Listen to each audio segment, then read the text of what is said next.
Esse é o tema dessa noite. É a partir desse tema que nós vamos entrar na palavra do Senhor. Se você está com a sua Bíblia, eu quero convidar você a abrir na Epístola de Paulo aos Romanos, ou você pode acompanhar também na nossa projeção, lembrando que nós temos a melhor técnica, a melhor mídia de todas, né? Então você pode acompanhar também pela projeção. Epístola aos Romanos, capítulo de número 1, versos a partir do 16, apenas 2 versículos, 16 e 17. A palavra do Senhor, ela nos diz assim: não me envergonho do Evangelho, porque ele é o poder de Deus para a salvação de todo aquele que crê, primeiro do judeu, depois do grego, porque no Evangelho é revelada a justiça de Deus, uma justiça do princípio ao fim, pela fé, como está escrito, o justo viverá pela fé. Será que você pode repetir essa declaração de Paulo comigo? Vamos lá. Porque eu não me envergonho do Evangelho, porque ele é o poder de Deus para a salvação de todo aquele que crê. Amém? Amém? Aleluia, glória a Deus. Meu irmão, minha irmã, a partir dessa declaração de Paulo, eu me faço uma reflexão de quantas vezes nós nos encontramos escondendo o que realmente importa para nós, por conta das opiniões das pessoas. Muitas vezes nós passamos tão preocupados com aquilo que os outros vão pensar a respeito, talvez, da nossa opinião, de um talento, ou até mesmo da nossa fé. Isso acontece porque nós vivemos em um mundo de aparências. Talvez expressar a nossa opinião nos dias de hoje não é algo tão bom, porque não é algo tão aceito pelas pessoas. Talvez se você está na mesa com alguns amigos e o tema talvez ali seja futebol, e de repente você descobre que o seu time não é o mesmo daquele grupo, talvez você compartilhar o seu time seja ali um apavoro, ou até mesmo se você falar assim, postar nas redes sociais também, algum vídeo, algum reels de algum político que você admira muito, talvez você seja uma pessoa que prefira nem postar por conta da opinião alheia. Afinal de contas, se alguém descobrir o que eu compactuo, ou se alguém tiver uma opinião diferente, essa pessoa pode deixar de ser meu amigo. Infelizmente, nós vivemos num mundo como esse. Se alguém postar algo que outra pessoa não gosta, é uma opinião diferente, pode gerar atritos. Pessoas são excluídas. Pessoas são bloqueadas do WhatsApp, das redes sociais, por conta das nossas opiniões, por conta talvez da nossa fé, ou por conta de algo que nós gostamos. Então, esse é o mundo que nós vivemos, que muitas vezes nós ficamos preocupados em expressar por conta das opiniões alheias. Mas aqui o apóstolo Paulo, ele confronta essa realidade, quando nesse versículo 16 do capítulo 1 de Romanos, ele faz essa declaração: o Evangelho é o poder de Deus, e eu não me envergonho desse Evangelho, porque ele é o poder para a salvação de todo aquele que crê. O que Paulo ele está dizendo aqui para as pessoas na qual ele está escrevendo a carta, e também para nós, é que o Evangelho para Roma, o Evangelho para o mundo, parece loucura. O Evangelho parece motivo de zombaria, algo frágil, algo delicado, algo que não expressa nenhum tipo de poder, mas Paulo ele declara, o Evangelho, ele transforma vidas. Por que o Evangelho transforma vidas? Porque é o poder de Deus para a salvação. Então, meu irmão, não há outro meio na qual eu e você podemos ser salvos, não há outro meio no qual eu e você podemos temos a nossa vida transformada, a não ser pelo Evangelho de Jesus. Há muitos caminhos, há muitas religiões, e apesar do discurso hoje ser um discurso assim, respeitamos todas as religiões, nós temos uma responsabilidade, a mesma responsabilidade que Paulo, ele está impondo para a igreja de Roma. Vocês possuem a lei, ele fala para os judeus, vocês possuem a Torá, e o peso ainda mais para vocês. E é um peso para nós, que conhecemos o Evangelho. E sim, as pessoas podem ter as religiões que elas querem, mas nós não podemos negar que o Evangelho de Cristo é o poder de Deus para salvar, para transformar.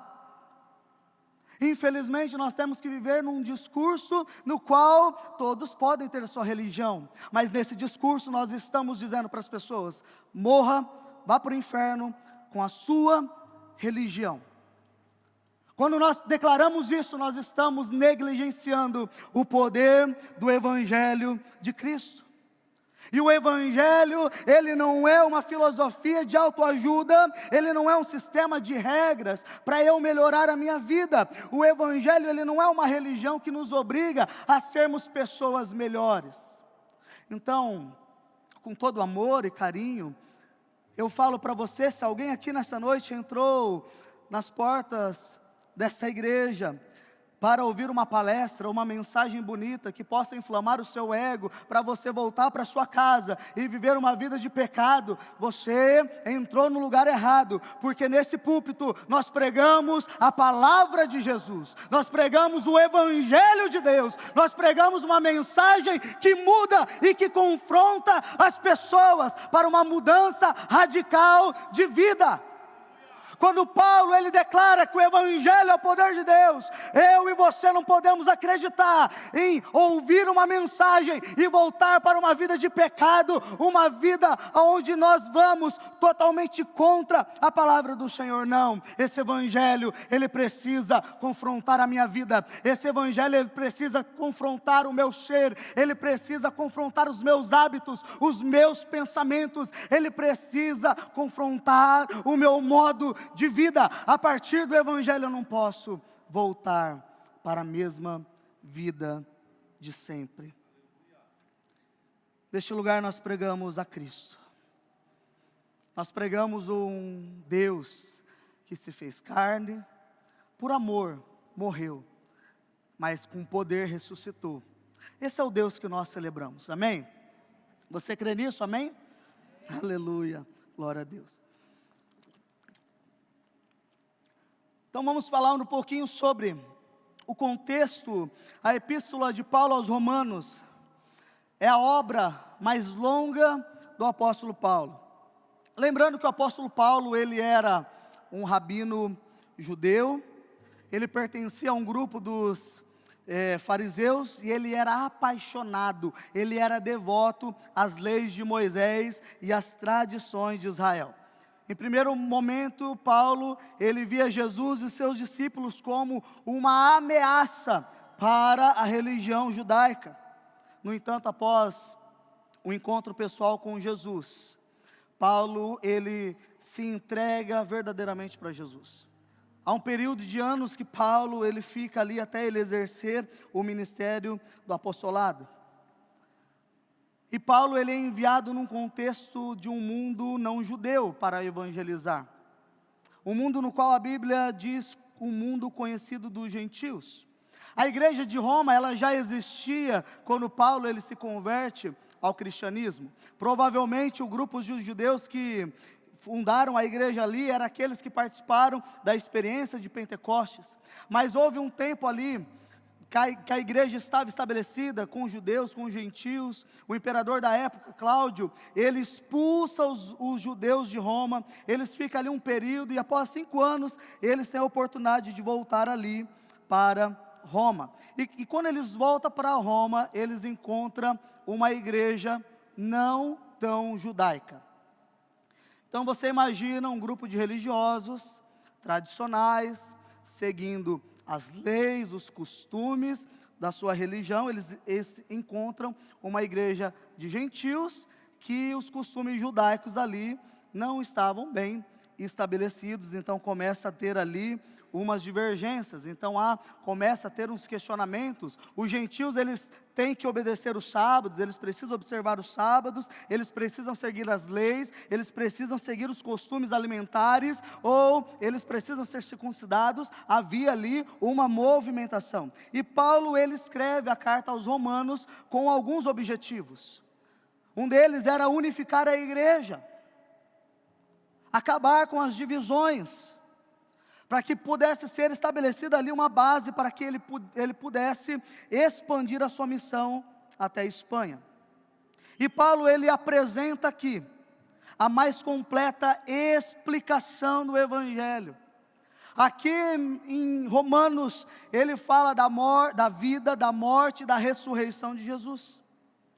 E Paulo, para tratar do Evangelho como poder de Deus, Paulo, ele precisa confrontar a igreja.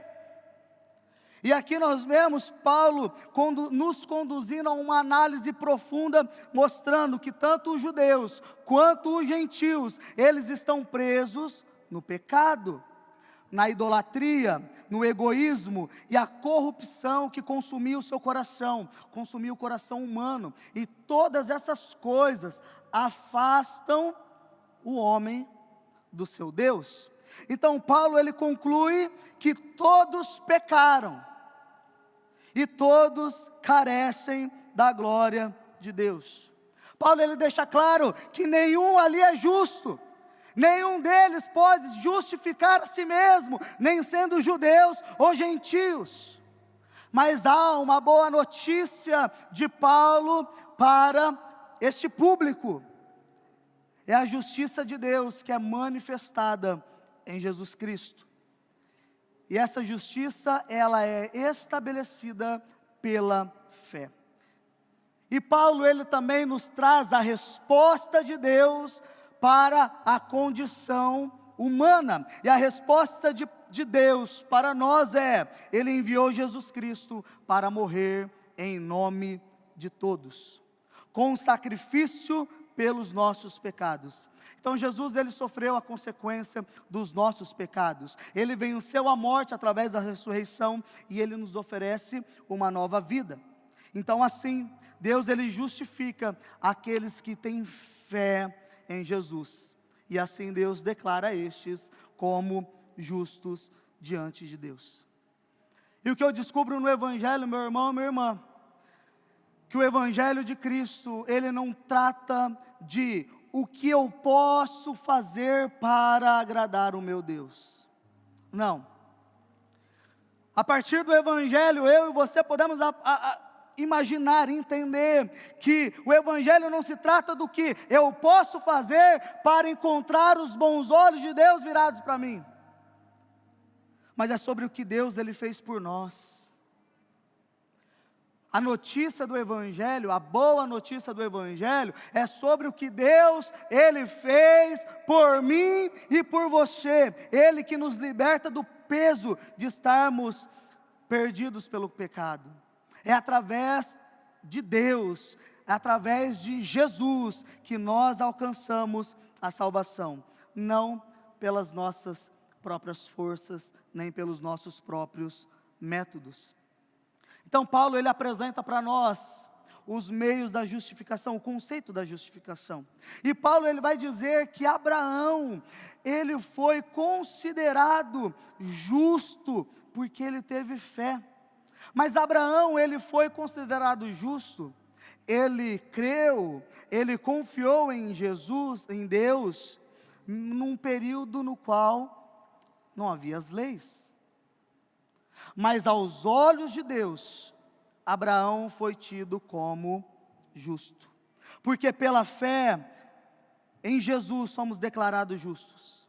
É pela fé em Jesus que nós nos reconciliamos com o nosso Deus. E Paulo, ele diz que através do Evangelho, tanto os judeus quanto os gentios agora fazem parte de uma única fé, de uma única família, através de Jesus Cristo.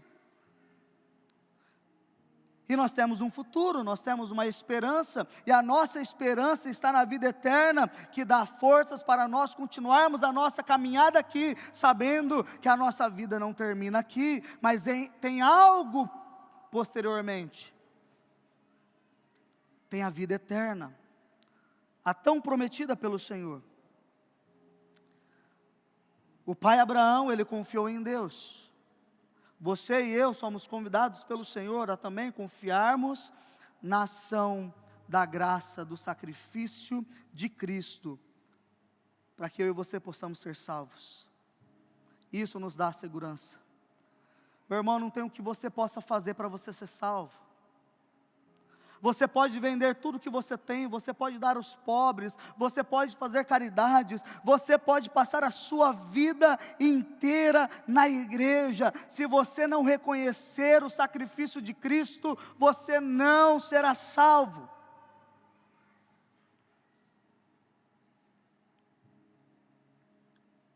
Paulo, ele nos leva a entender que o Evangelho, ele não é um conceito vazio, mas são práticas para a vida. Paulo, ele compara Adão e Jesus, como Adão sendo aquele homem que trouxe o pecado e a morte para o mundo, e Jesus sendo aquele que nos deu a graça e nos deu a vida. Ele faz esse contraste. E assim nós reconhecemos que através da morte de Jesus e da ressurreição, eu e você também podemos nascer por uma nova vida em Cristo Jesus. No batismo simboliza a morte da nossa velha natureza, e nós já não somos mais escravos do pecado, porque agora nós vivemos uma nova vida em Cristo. E viver uma nova vida em Cristo, não é apenas eu ser salvo. Eu aceitei Jesus, eu estou salvo, está tudo certo, glória a Deus, aleluia. Não. Há processos que nós precisamos experimentar da parte de Deus. Sim, somos salvos em Jesus, mas agora nós precisamos ter uma vida transformada por eles. Uma vida santa, uma vida de mudança. Porque o pecado, ele nos traz a culpa pelos nossos erros, a culpa pelas nossas falhas, é aquele peso na alma, aquela sensação de uma dívida impagável para Deus. E muitas vezes essa culpa, ela nos paralisa, muitas vezes essa culpa, ela nos faz pensar se somos realmente bons, suficientes para recebermos a salvação de Deus, para que nós possamos nos aproximar. E de fato, nós não somos merecedores. De fato, não há nada que nós temos em nós que pode nos fazer se aproximar de Deus. Mas o Evangelho é a notícia extraordinária, que em Cristo nós somos justificados. Paulo, ele contrasta, sendo Adão aquele que trouxe o pecado ao mundo, mas Jesus é aquele que veio trazer vida e graça. Então, enquanto o pecado reinou através de Adão em toda a humanidade, o ato de obediência de Cristo nos oferece a justificação eterna da graça de Deus. E justificação significa que Deus, em sua infinita graça, Ele faz uma declaração para nós, que nós não somos mais culpados. Mesmo nós não merecemos a salvação, Ele nos oferece ela através de Jesus. Porque é em Jesus que nós encontramos a salvação, a transformação, o renovo. Um preço caro demais para mim e para você, mas que foi pago na cruz. Então, quando nós cremos nele, quando você crê na mensagem do Evangelho, Deus, Ele está olhando para você, e Ele olha para você e Ele vê o sacrifício de Cristo, e Ele diz: não há mais condenação para você, você está livre. Quando você reconhece o sacrifício de Cristo, Deus, Ele está retirando o olhar de toda culpa que você tinha, e ele começa a olhar para Cristo, ele vê Cristo, e a partir da sua fé, ele olha para você e diz: não há mais condenação, você está livre. Essa palavra é para todos, mas todos quem, pastor? Todos aqueles que creem. Há uma condição, eu preciso crer.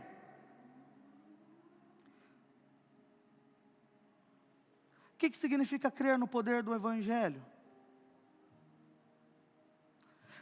Crer no poder do Evangelho é eu e você começarmos a avaliar as nossas vidas, é começar a avaliar a nossa atitude, é começar a avaliar os nossos hábitos, os nossos pensamentos, e procurar mudança, estar aberto a mudanças. O que acontece, meus irmãos e irmãs, e graças a Deus, isso não acontece na igreja metodista em Três Lagoas, mas eu estive viajando por esses dias, isso só acontece nos lugares que eu fui. As pessoas ficam presas no ambiente de igreja, mas somente num contexto religioso, aonde o amor fraterno é pregado, mas não há mudança de vida. Aí as pessoas sobem no altar de qualquer jeito, aí as pessoas vêm na igreja de qualquer jeito. Pastor, mas essa é uma pregação moralista. Meu irmão e minha irmã, não é. É o que Paulo ele está falando em Romanos. Não tem como nós queremos servir a Deus sem termos uma vida transformada pelo Evangelho. Não tem como eu subir no altar e eu trair a minha esposa, eu estar preso a vícios. Não tem como, não combina com o Evangelho. Porque o Evangelho é o poder de Deus para transformar as nossas vidas. Nós não podemos continuar do mesmo jeito. E meu irmão, minha irmã, o pecado ele nos dá algemas, mas algemas invisíveis. Enquanto nós não nos libertarmos dessas algemas pelo poder do Evangelho, você estará preso a vícios, você estará preso a pensamentos, você estará preso em convicções erradas. Nós precisamos nos libertar de quem nós somos, da nossa natureza, para viver a vida de Cristo. Esse é o poder do Evangelho.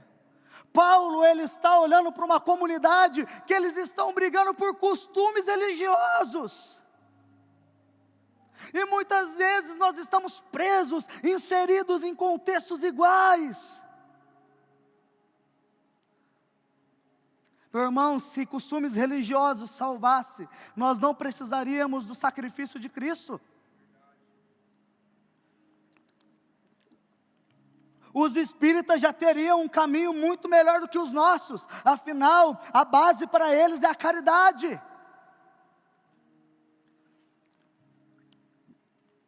É o Evangelho que muda, é a palavra do Senhor. Paulo, depois dessas palavras, ele vai falar sobre a ira de Deus. Então é bonito a gente declarar: o Evangelho é o poder de Deus, aleluia, glória a Deus, para todos que crê. Mas Paulo ele vai falar da ira de Deus nos próximos versículos, por conta do pecado, por conta dos maus costumes, da religiosidade. E Paulo ele está pregando em cima disso.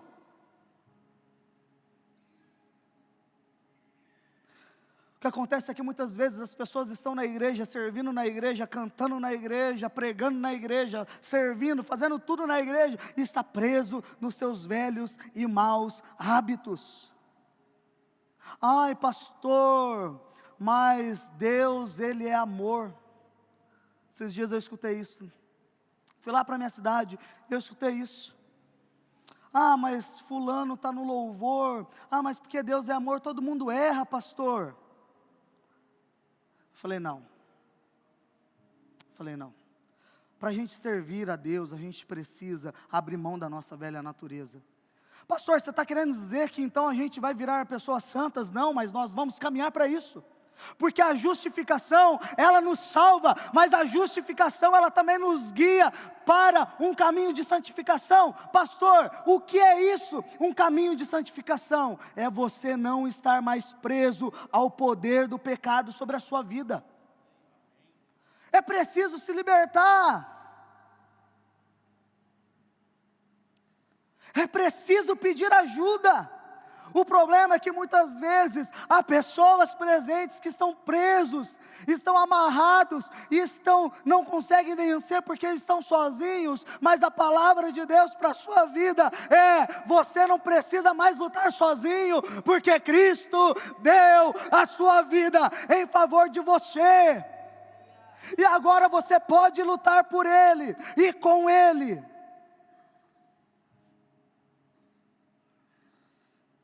Então a boa notícia do Evangelho, ela nos salva, ela nos leva para uma vida de santificação, para um processo onde eu vou me libertar do meu pecado, dos meus vícios, dos meus maus pensamentos. Sim, a gente precisa libertar dos maus pensamentos, para viver um processo de santificação, um processo de mudança, para que nós possamos viver a eternidade com o nosso Deus. Eu sei que há pessoas que sentem o peso do mundo nas costas, por conta do pecado, porque estão cansados, pessoas que estão cheios de dor, de luta, mas para você que está vivendo isso, não é o fim para a sua vida.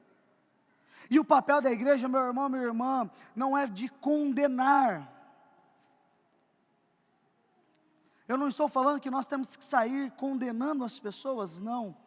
Mas nós precisamos nos tomarmos de autoridade, nos enchermos de autoridade desse Evangelho, que é o poder da salvação de Deus para todos aqueles que crêem, para que as pessoas de fato elas possam se converter, transformar a sua vida, ter uma mudança em sua história. Então o Evangelho, ele não é simplesmente palavras. E o Ministério de Louvor pode se posicionar, se aprontar. Queridos, eu sou pego pelas palavras do apóstolo Paulo, e quando eu leio, quando eu tento compreender as palavras do que ele está falando para nós, para a igreja, eu não consigo entender um evangelho no qual as pessoas vivem a vida inteira e não tem mudança. Eu cresci no contexto de igreja, eu nasci na igreja,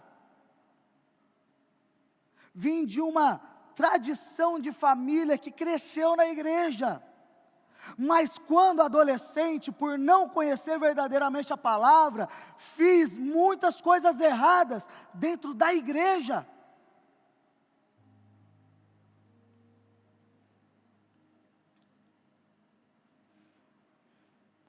Porque saber e viver são coisas diferentes. Não dá. Nós precisamos viver o Evangelho de Cristo. O Evangelho é algo que nós precisamos viver. E o Evangelho não é só simplesmente palavras, é poder. Precisa mudar. Eu não sei você, mas eu olho para a minha vida, e eu olho para trás, eu olho para o hoje, mas eu olho para a minha história atrás, e quanto do Evangelho que eu ainda preciso, o tanto do Evangelho que eu ainda preciso, para ser um pai melhor, para ser um homem melhor, para ser um pastor melhor, para ser um marido melhor, há muito do Evangelho que eu preciso, e essa palavra vem para me confrontar nessa noite, em dizer que eu não posso continuar uma vida da mesma forma na qual eu estou vivendo, mas o Evangelho, ele precisa mudar, ele precisa transformar. Mas eu e você precisamos abrir o coração para isso. É preciso você enxergar e falar de fato: Deus, eu não posso continuar do mesmo jeito que eu estava. Eu não posso continuar do mesmo jeito que eu cheguei aqui. Deus, eu preciso desse poder na minha vida.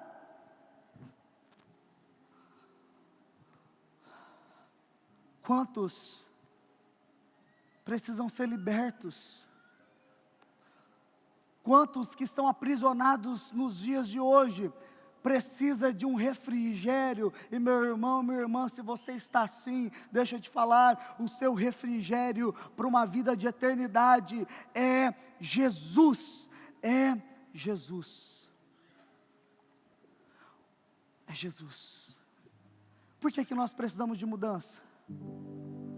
Há muitos que dizem assim: porque nós vivemos no período da graça, aleluia, o período da lei. Nós encontramos no período da lei um Deus carrasco, um Deus que obrigava. Mas meu irmão, deixa eu te dizer uma coisa: viver na época da lei era muito mais fácil. Sabe por quê, Caião? Porque eu obedecia igual o jovem rico. Nasci na igreja, sou dizimista, honro meu pai e minha mãe, sou um religioso nato. Mas aí Jesus confronta o jovem rico dizendo: então agora você vende tudo que você tem e me segue. O período da lei era mais fácil, porque o fariseu, ele ia em praça pública, ele orava uma oração bonita, ele respeitava as leis, estava tudo certo, era o melhor período. Mas aí Jesus, ele chega e ele fala assim: olha, você que deseja mal para o seu irmão, você que amaldiçoa o seu irmão, você que odeia o seu irmão, você está matando o seu irmão. O período da graça, Jesus, ele diz que não é necessário consumir o ato sexual para você trair a sua esposa, ou para você causar adultério. É só você olhar e desejar. Jesus, ele vem estreitando mais, ele começa a olhar para nós, e ele começa a estreitar um pouquinho mais. E Jesus, ele fala: não é somente de você fazer externamente, mas é como o seu coração está. E o seu coração, ele precisa estar aberto para uma mudança. Eu preciso dessa mudança. Eu venho aqui hoje dizendo: eu preciso dessa mudança porque eu quero mais de Deus.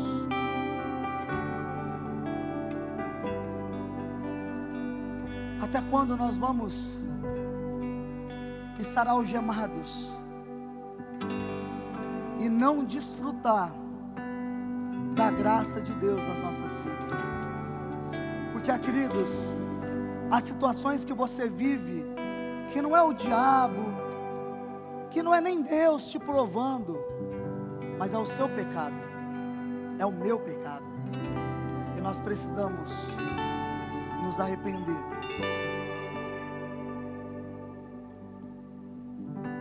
Nós precisamos mudar.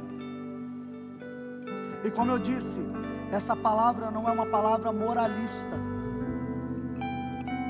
mas é uma palavra, é um convite a viver o Evangelho de Cristo. É um convite de você experimentar algo que você não experimentou até aqui. Talvez você fale assim: pastor, eu achei que a virada do calendário, o meu ano ia mudar, e ele continua a mesma coisa. Porque de fato, querido, só mudou o calendário, porque muitas vezes a gente ainda está preso às mesmas práticas, porque de fato o Evangelho, ele ainda não transformou por completo a nossa vida. Mas a palavra de Deus para a sua e para a minha vida é: hoje é o dia de recomeçarmos um tempo novo com o Senhor. Eu quero convidar você, meu irmão, minha irmã, a fechar os seus olhos.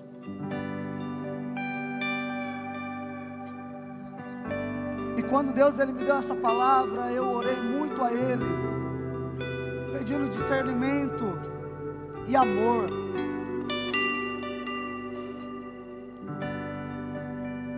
Que você possa neste momento fazer uma reflexão pessoal da sua vida.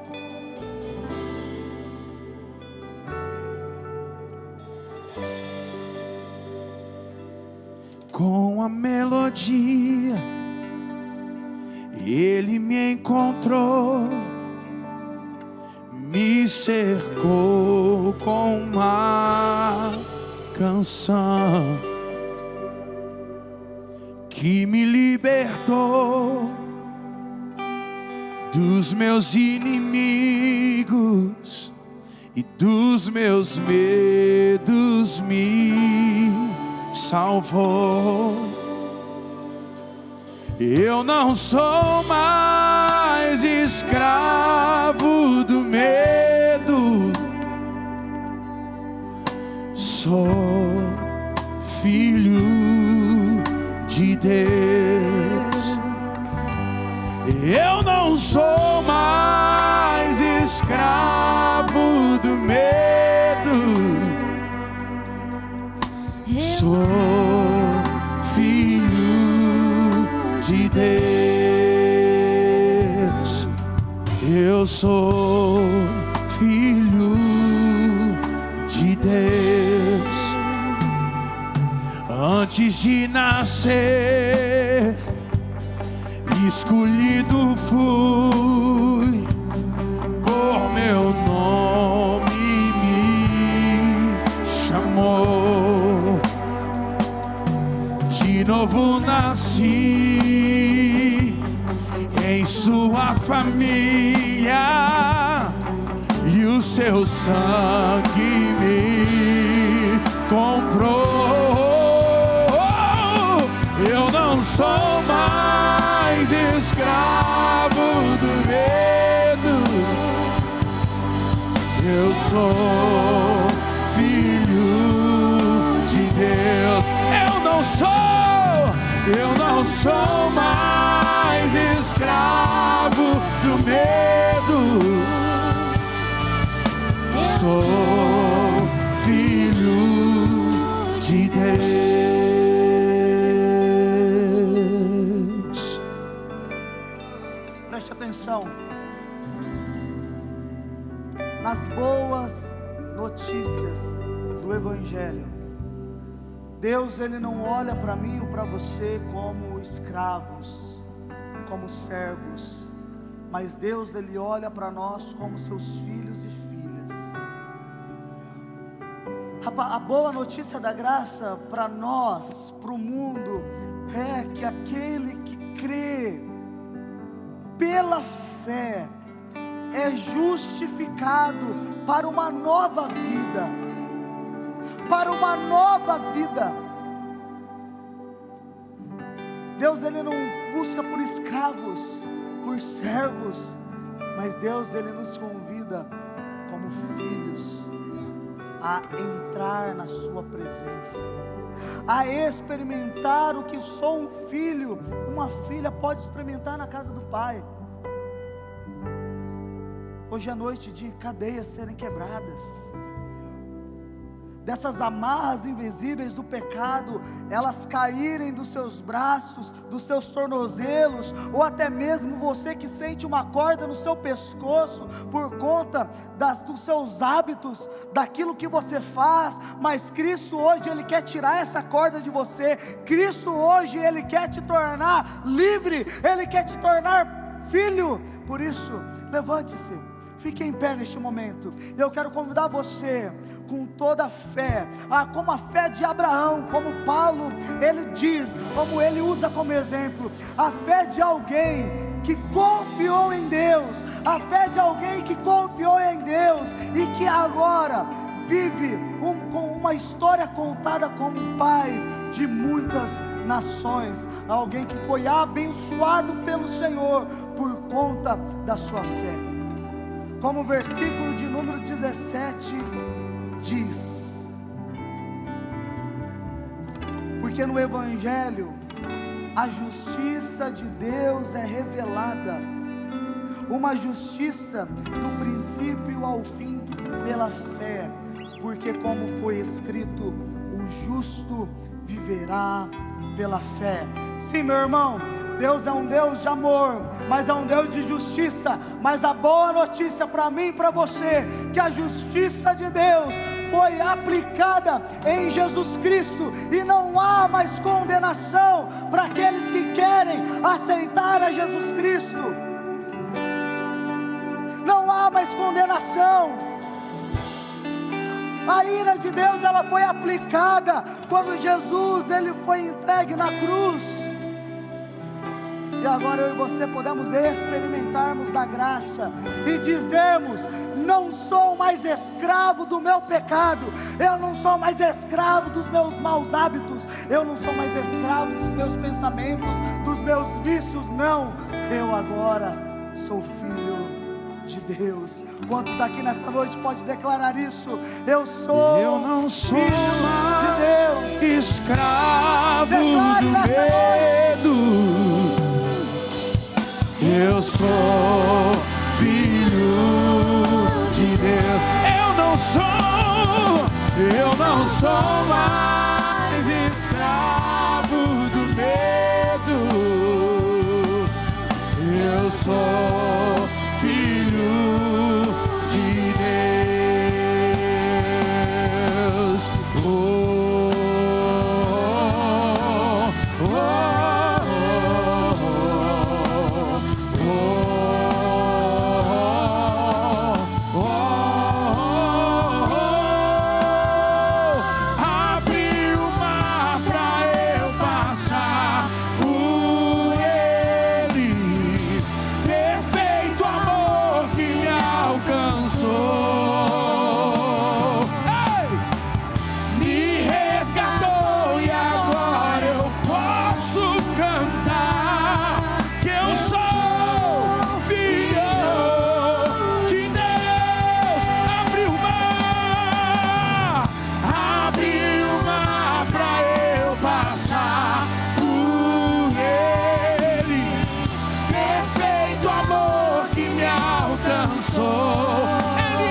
Eu não sou mais escravo.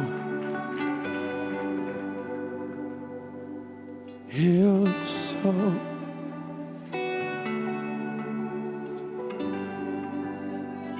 Meu irmão, minha irmã, feche seus olhos. Coloque a mão no seu coração. Eu quero que você repita essa oração comigo.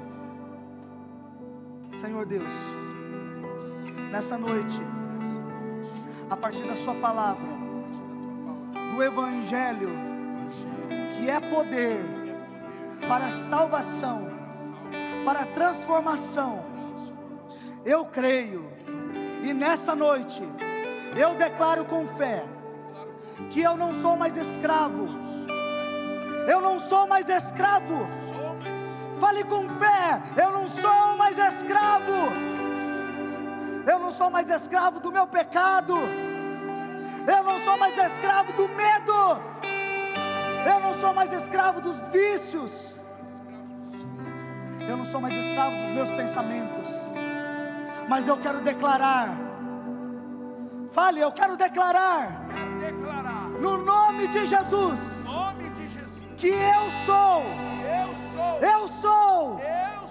filho do Deus vivo, aleluia, aplauda ao Senhor, aleluia, aleluia.